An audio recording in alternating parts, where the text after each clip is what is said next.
Ooh, it's gonna be fun. Okay, little disclaimer in the video. I wanted to put let's talk about sex in the video, but then it would have been confusing.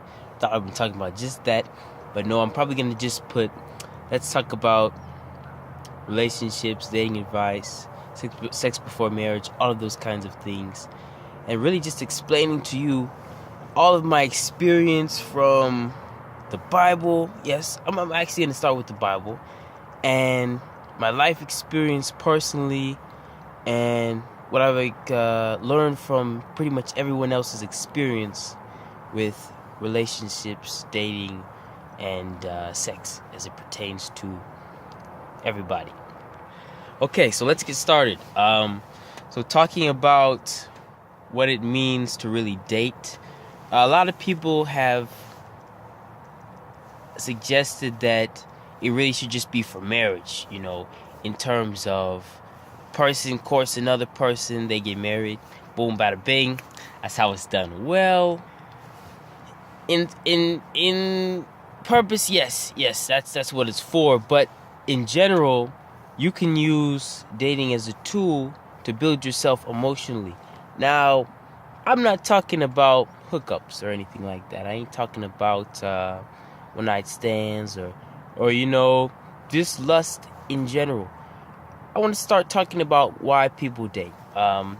First thing I want to talk about again is the lust thing. Now, lust is a physical attraction, strictly physical, basically for the benefits of I want or I desire sexual relations with this person.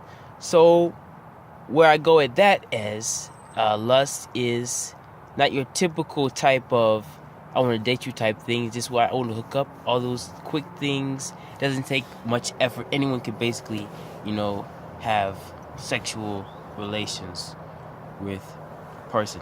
But to be infatuated with a person, infatuation could be just based off of a straight up, crush. I mean, a crush is infatuation, and infatuation is someone you're attracted to. You could be attracted to their personality, or even, the things they do, things they say. I mean, it's a mimic of love in its truest. Crushes are like a mimic of love, basically.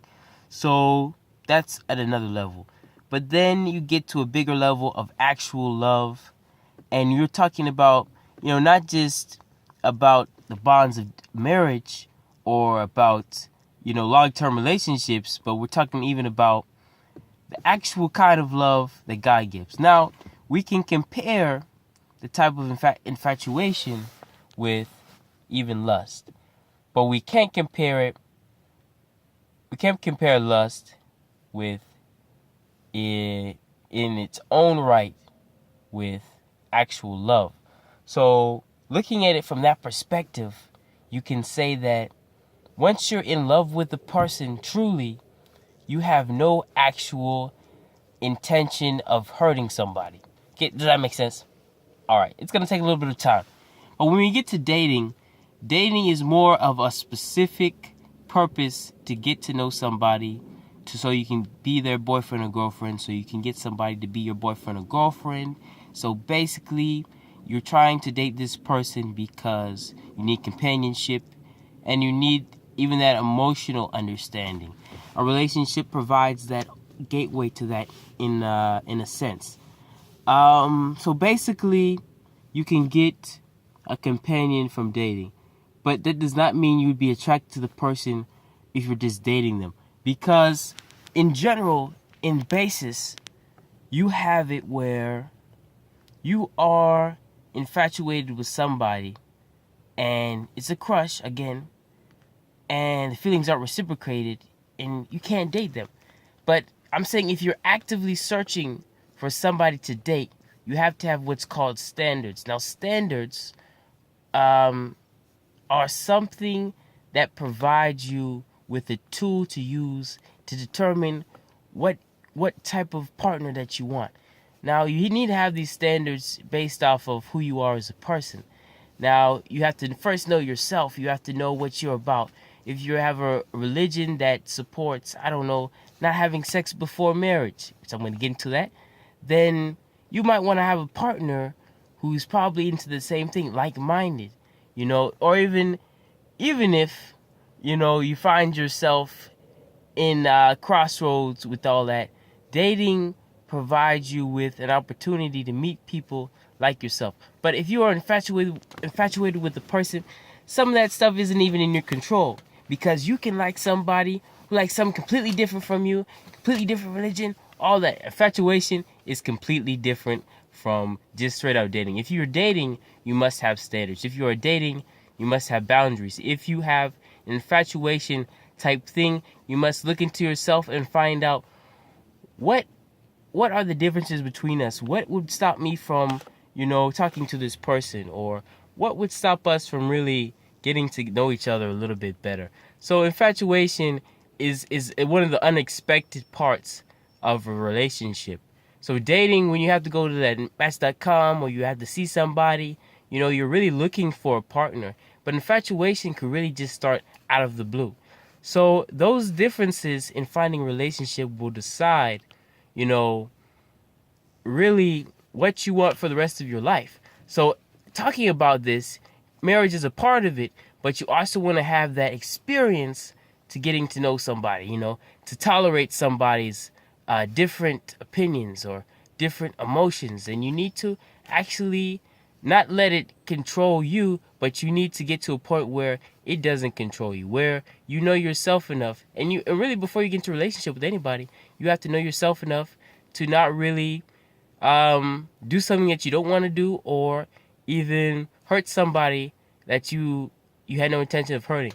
Now, but I also want to talk about what it means, to be a good person. And my Christian people, this is for you. So this message here, if you want to treat people how you want to be treated, you have to treat people with dignity and respect.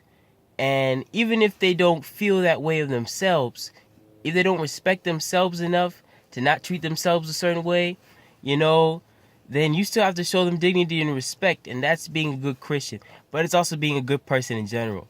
Most people don't have that expectation. We see when you're infatuated with somebody, that really gets confused. You can find yourself treating a person like dirt, and they might not say anything about it. But that's the whole treat other people how you want to be treated stuff. People are very vulnerable in relationships. That's the truth. They let themselves sometimes go. That's why also you need to guard your heart and all those other things. But the truth be told, Christians are getting a bad rap because we're being the worst people doing it. So Christian men, look, there's a cause and effect. Look, if they don't come to the Christian man who's a good guy, or they go to like a bad person, they end up getting hurt, and then they end up covering themselves with the shield, protective shield from any relationships. And then the Christian guy, he ends up single for the rest of his life. So there's a cause and effect with everybody. People act like it's every man for himself, but at the same time, it's this cause and effect. So, hate the player at the game. I don't like either of those guys. I don't hate them. I hate the game, of course. But you still have to act with respect and dignity. Even if a woman throws themselves at you, in this generation, or really any generation, you should never really trust a woman who just throws themselves at you. It's like winning the lottery online or getting a $10,000 gift card online. You shouldn't trust those types of things because they're too good to be true. They're just traps, I'm telling you. I've had, let's say I've had experience. I'll probably have to talk about it later. But in general, you probably have to be wary of a few things when this stuff happens. When a woman is throwing themselves at you, the problem is she's probably either, in a relationship, could be married, boyfriend is, crazy, or maybe your dad is your boss, or maybe your dad is super protective, or maybe she's underage, or maybe she's under consensual age. There's a difference there, or maybe, depending on your state, or maybe even she'll blame you of rape in the future, or she'll say that you had the baby, even though, look, I've had a lot of friends, a lot of experiences with this. It's crazy what can happen Yeah, so trust God on this, but you never want to be guilty of something that, you never want to be found guilty of something, anything really that you would never really want to be found guilty of. Like Bill Clinton, he had to lie about Monica Lewinsky. I did not have sexual relations with that woman, but you never want to put yourself in that position anyway. You never want to be like all these celebrities and all that. You never want to do that, guilty or not. Don't put yourself in that position, period. Second thing, yes, you probably wondering, oh, you sound like, have you had sexual relations before? No, I am a virgin. Now, you shouldn't be boastful about it, but you shouldn't be bashful about it either, because at the same time, it's part of who you are, And in a sense, it's a part of your walk with Christ. Your walk with Christ should also depend on your relationship with Him. So you're like, oh, well, God is, and He'll be fine with it. He'll be fine. Look, I'm going to tell you what. Imagine, you waited all this time, you probably could have, if the time was right with the right person, all that stuff, you were with her before, you really even got to know her much. Like, you could have easily just had the sex and then left her. Or you could have been with her for a few more years and then, maybe propose later. But it's not really dependent on what you feel sometimes or your desires.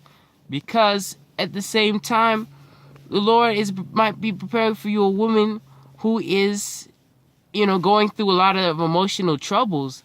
But at the same time, once you get together, your walk with Christ, and you're like-minded and you're thinking about the same things, once you get together, your walk with Christ is on the same level. Like, that is basically your main goal if you are a Christian man.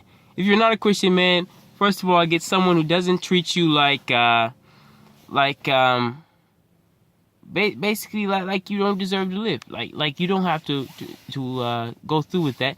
But if you're a Christian woman, it's most important that you let your man make sure that he respects you. He doesn't hurt you in any way. And when I say that, don't put yourself out there like that. But at the same time, you don't have to not treat yourself with respect in the way that he can victimize you. Now, does that seem like blaming the victim? Yes, it does. But when I say this, I'm speaking ahead of time. I'm not talking about what you're going through. I'm talking about in the future. Never let anybody use you. And you know what I mean. Sometimes it's like having an open wound in front of a lion. You just shouldn't do it. You could cover yourself up. It's hard to do. I understand that. But run away from the lion first. Run away as fast as you can. Pat yourself up and get out of there. Because predators always are seeking people who they can devour. And it's just like the devil. And the devil is using those people and some of them know they're being used by the devil. They're happy living the life they are. So never let anybody use you if you're a woman of God. And in general, anybody who's listening right now, respect yourself so others can respect you, and respect others who don't even respect themselves. God wants people to treat others how they want to be treated in relationships, whether they're enemies, friends, girlfriends, boyfriends, wives, husbands, children, in fact, the same way. Don't just treat a child like dirt because you think their voice is don't be doing that. Imagine when you were a child, how helpless you sometimes felt. So really don't victimize people at all. Be the person that God calls you to be. Period. There's no ifs, ands, and buts. Don't jump halfway in. Be fully in Christ. Please. Thank you.